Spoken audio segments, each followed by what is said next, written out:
This is John Gilroy from the Constellations podcast. We recorded this interview at the Satellite Show in Washington, D.C. In the next 30 minutes, you will learn everything about the confluence of satellite, telco, and terrestrial technologies. Hit the music clock. Welcome to Constellations, the podcast from Kratos, where industry leaders share their thoughts and experience on the future of space business, policy, and opportunity. If you like Constellations, please support us by giving a rating and review on iTunes. And don't forget to share this podcast online to help our community grow. Welcome to Constellations, the podcast from Kratos. My name is John Gilroy, and I will be your moderator. In the past, satellites have often been viewed by telecom service providers as the last resort of transport. And there's a growing convergence here between these two worlds. In this podcast today, the discussion will be focused on the opportunities, the challenges, and the new business approaches taken by satellite and teleport operators to deepen integration with terrestrial telecommunications providers. We have a panel of experts behind me that will discuss the convergence of satellite and telecom, including the man with the fancy socks, Robert Bell, the Executive Director of the World Teleport Association. We have Guido Newman, Chief Development Officer and President of the Access Network, who needs to work on his socks. And we have Stuart Doddridge. He's a Vice President of Advanced Technology at Kratos, and he's got okay socks, better compared to mine. Okay, first question is the man with the good socks. Robert, telecom service providers have historically viewed satellites as a transport of last resort. I just said that. So why has that been the case? Well, we earned that the honest way. Back when we first started doing significant amounts of cell backhaul, for instance, the capacity was extremely expensive. The dishes were big and expensive. All the other equipment was power hungry and expensive. And of course, we weren't following any telco industry standards, so how could they really love it? It was something they did because they had to. They were told they had to connect some places, and they would do it. But we certainly didn't do anything to, shall we say, ingratiate ourselves to their business models. Yeah, when you look back 20, 25 years ago, all the big telcos have really seen satellite always as a niche market. They focused on the fiber networks, terrestrial network. Many big telcos in Europe have even sold their satellite divisions. Yeah? And as Robert said, at that time, satellite was no future. Yeah? It was a niche market. But this has now, fortunately, changed. Stuart, I used to be a redhead, and there's old jokes about the redheaded grandchild, the redheaded stepchild, you know. So why has telecom always been like the redheaded stepchild? It's been in the back burner. Well, one of the reasons is satellite didn't focus on supporting telecom. I mean, satellite's business was broadcast. That's where most of the money was made. That's where the focus was. And so the satellite industry didn't make a great effort to be a great friend to the telco world because that wasn't where the majority of their business was. It's the old Tom Cruise question. Show me the money, huh? Yeah, exactly. And the money was from broadcasters. Yeah. Well, good. It's changing a little here. Yeah. Guido, got a question for you. What are the factors driving satellite industry to modernize and better integrate with mainstream global telecom networks? Yeah, that is an interesting and good question, and it depends on different factors. So on one hand, pricing is very important. So the costs have gone down dramatically on the capacity and on the terminals, which is very important to have a lower entry in the market. Yeah. Another thing is that also the technologies have evolved. We at Access, we are running several very big GSM backhauling, cellular backhauling networks in the Americas. And here you see you have to provide not only the connectivity to the towers, you have to manage these towers. That means you have to help the MNOs to manage the towers. Maybe on one tower there is less traffic, you can bring the capacity to another tower. In this regard, you are saving overall capacity, you're saving money. So that means you are helping the telcos by providing not only connectivity but value-added services. And I'm sure this trend will go on, so that will be becoming more and more a very important critical factor for telcos. Robert, do you have anything to add? Yeah, well, I do. I mean, the MNOs, particularly mobile network operators, know exactly what they're paying for backhaul. And there is, I was told, sort of a magic number out there of about 3 gigabytes per second per month. Sorry, $3 per gigabit. And if we can get down there, suddenly we become competitive. Well, we're getting into that zone. But the other thing is just that the business has changed. Broadcast is now, generally speaking, in most places, a fairly stagnant business. It's still growing in some areas for satellite operators, but it's not going to be the engine that Stuart was talking about. Have to find growth someplace else. Yeah. No, Stuart, we're here in Washington, D.C. Throw a stone, you feel federal agencies, there's all kinds of acronyms around here. DEA, ABC, FBI, and everything else. Well, the new acronym in town is MNO. We got to talk about MNO. It's mandatory here at the conference here. So what technologies does the satellite industry need to adopt to better integrate with telecom and MNO networks? Basically, we have to make it easy to work for the telcos to use satellite. And so we need satellite to look transparent to the telcos. So we need to adopt their standards. We need to adopt their technologies that they use in their ground infrastructure. And by doing that, we can actually make it easy for them to use satellite. I mean, if you look at a telco right now who does a lot of satellite capacity, or satellite services, they'll actually have a completely separate group that manages their satellite services separate from all of their other services. That's a problem. We have to make it so that their normal transport group that manages their existing services can do that right through a satellite. And that's by adopting their standards, whether it be MEF or 5G. Basically making it easier for them to orchestrate services right through a satellite network. Robert, if I remember correctly, one of the Office companies like Office Depot or maybe Staples had the easy button. Remember, they hit the easy button? And you used the phrase there, got to make it the easy button. So transparency, easy, is that the key, you think? It is, and there's an underlying transformation that has to happen. We've all heard too many times the words digital transformation. Well, this industry is not really transformed digitally at the same pace, certainly as the telecom and the internet industries have done. And if we're going to do business with them in a transparent way, we're going to have to get on that same playing field. Otherwise, it's not going to work. So, Guido, do they have an easy button in Germany? We work on that, like always. No, but I fully agree. The business has to become more simple to understand for the traditional telcos. So when they configure or design their networks, they have to always have satellite in mind as a valuable option compared to the terrestrial options.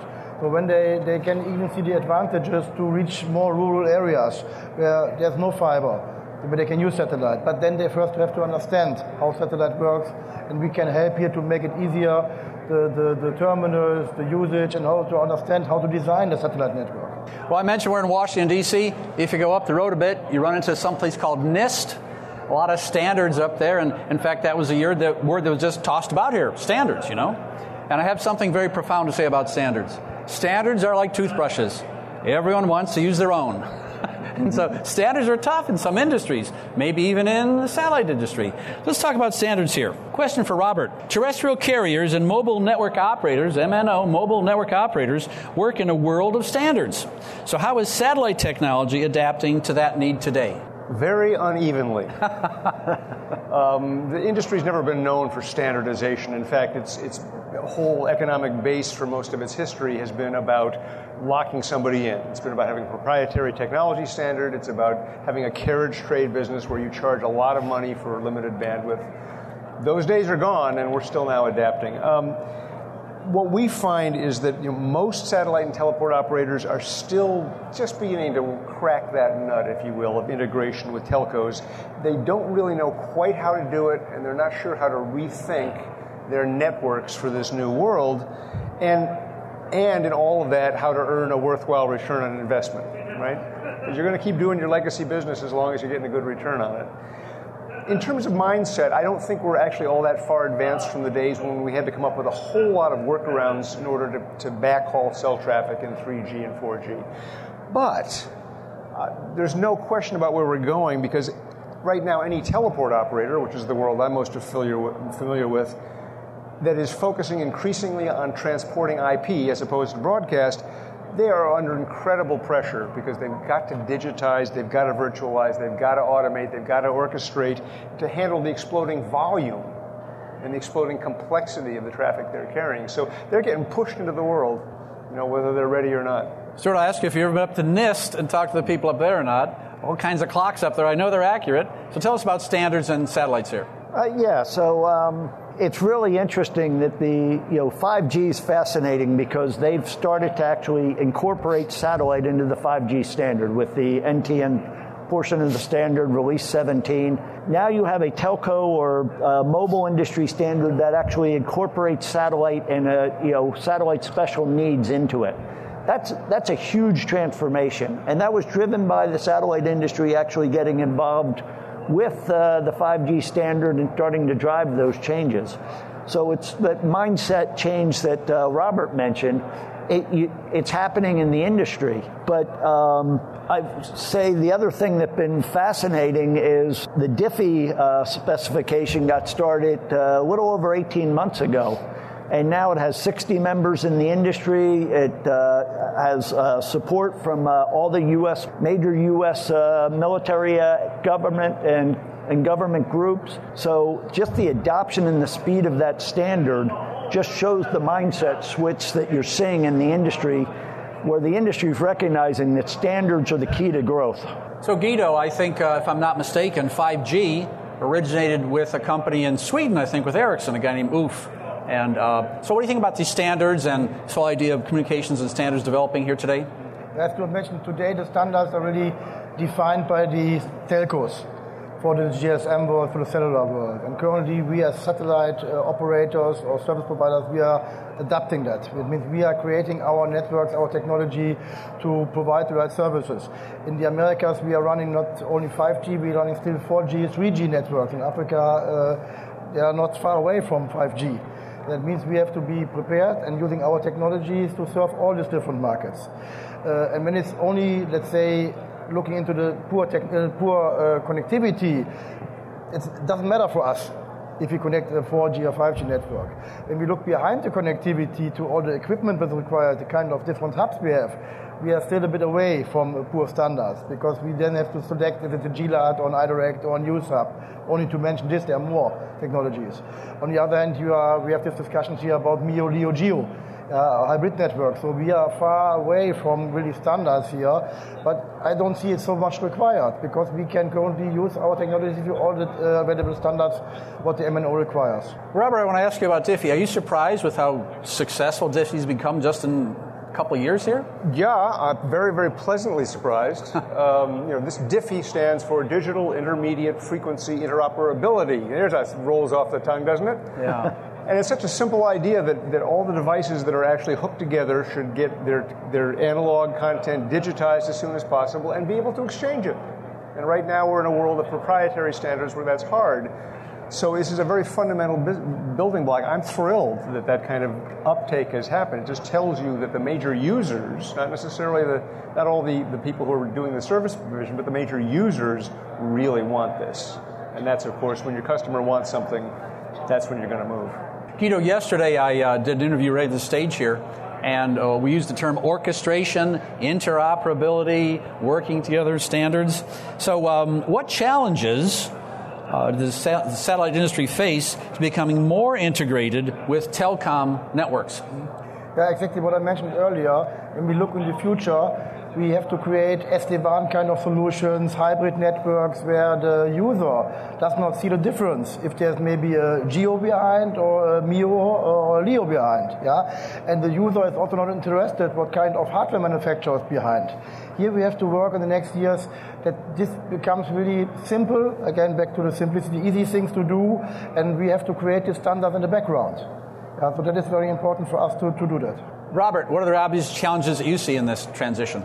Well, I'm very interested in what you said, Guido, because is that the most efficient way, or should we be actually trying to rebuild what we're doing to adopt those telco standards? I don't know what the answer to that question is, but it sounds very complex what you're talking about, as opposed to trying to allow the telco standards to flow into our processes. Have you thought about that at all in terms of the future? I mean, right now we have to work with what we've got. But, exactly.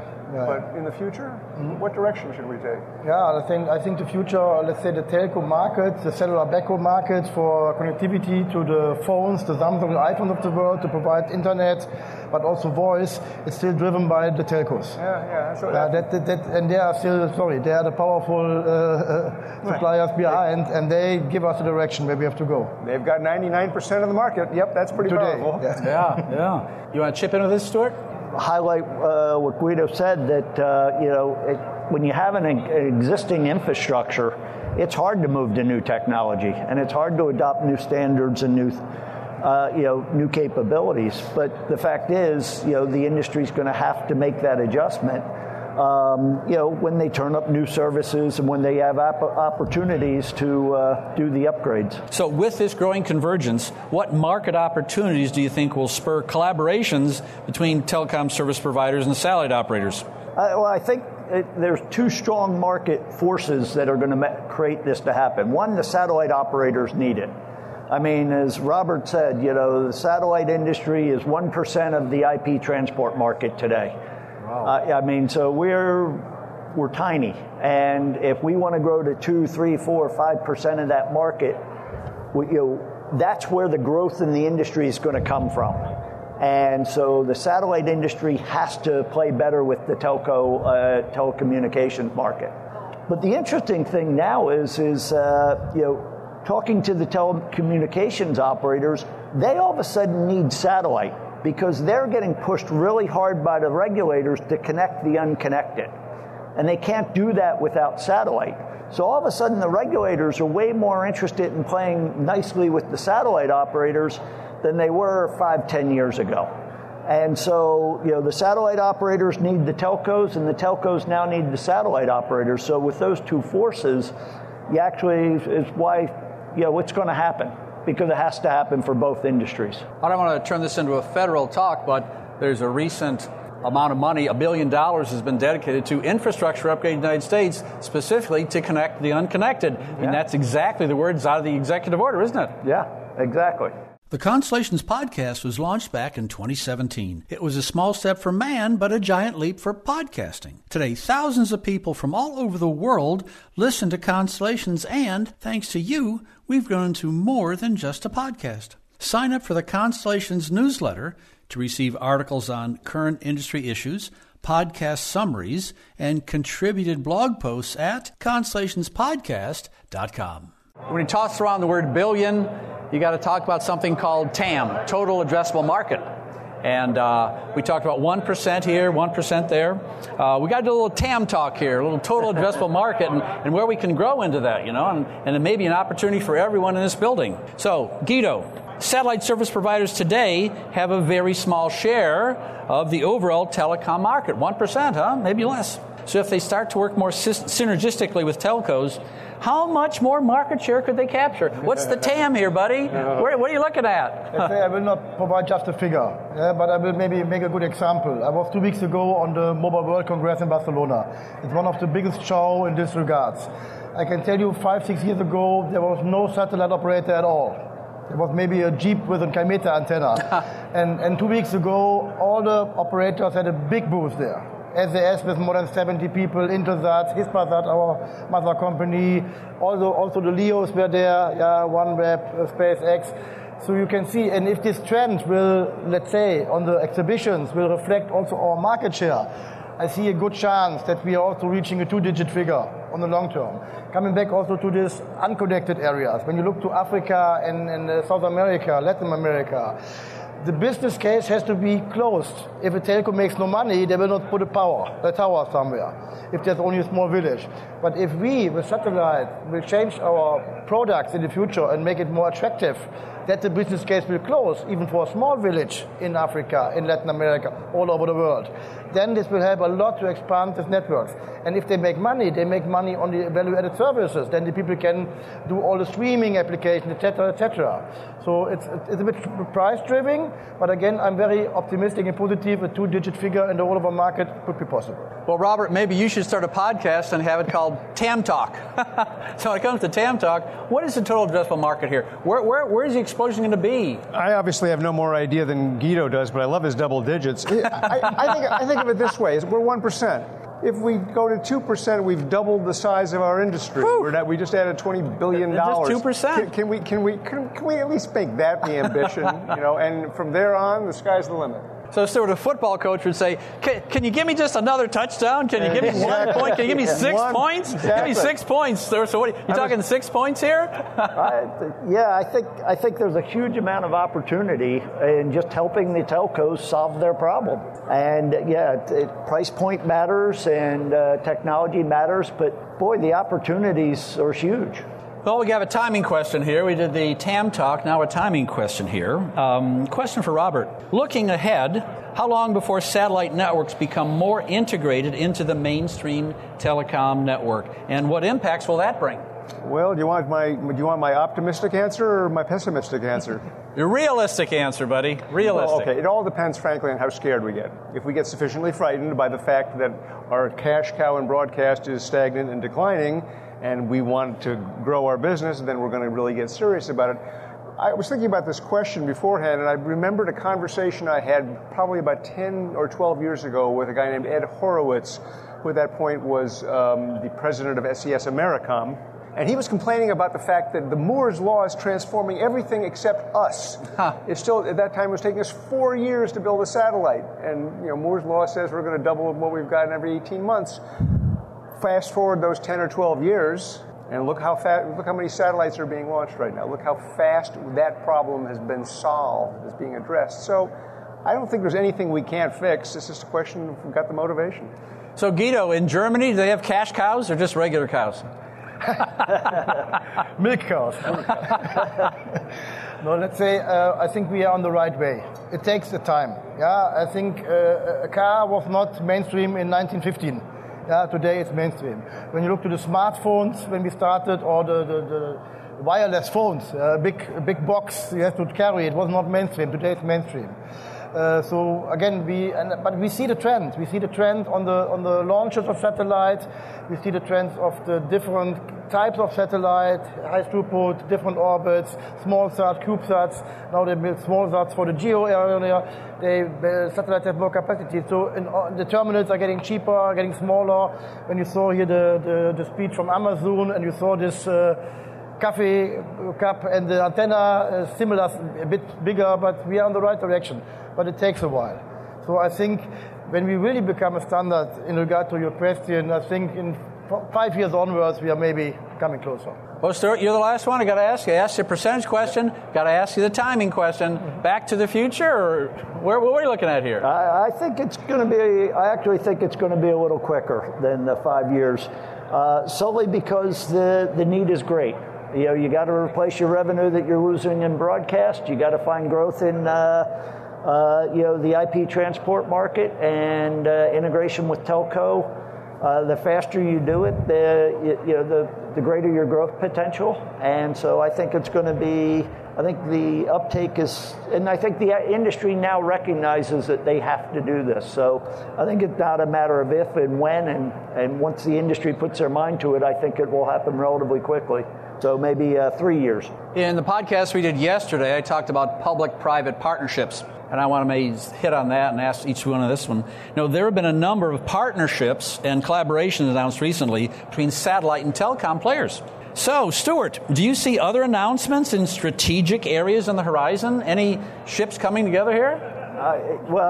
There's a couple of announcements probably for the show even. Wow. And so I think that absolutely you're going to see continuing announcements. A couple of years ago, you saw announcements about satellite operators and cloud providers teaming up. And, around the same time, you saw a lot of announcement between cloud providers and telcos teaming up. I would not be surprised to see more with satellite operators and telco teaming in the future. And I think there's going to be a natural integration of the industry as we go through this transformation. So, Robert, 1 + 1 is 3 for 3%, or where do you see the partnerships going? I agree very much with that point of view, largely because it's a risk reduction strategy, right? If we establish a firm partnership, if I'm a satellite operator and I establish a strong partnership with a telco, we've both just reduced our risk. We've committed to integrate in ways that might be risky for either one of us to do alone. So yeah, I think you're going to see a lot more of it. So it seems like Europeans are more collaborative than Americans. I don't know if that's true or not. What do you think about the idea of partnerships and collaborations? Yeah, let's say, like Stuart mentioned, on one hand, the sat operators and service providers, I still think there will be coming more collaborations and even also maybe M&As. In regarding to telcos, you know that Deutsche Telekom, T-Mobile, they're teaming up with Starlink, and there are many other things which are already announced. I think here you have from the multiple orbits, telcos, device manufacturers, service providers, sat operators, teaming up together, merging together. I think it will be a lot of interesting things coming up here. Oh, that's great. That's great. I'd like to thank our guests, Robert Bell, the Executive Director of the World Teleport Association, Guido Newman, Chief Development Officer and President of Access Networks, and Stuart Dottridge, Vice President of Advanced Technology at Kratos. Thanks for your insight, gentlemen. Thanks for listening to Constellations, the podcast from Kratos. If you like this interview, please subscribe, tell a friend, and give us a review.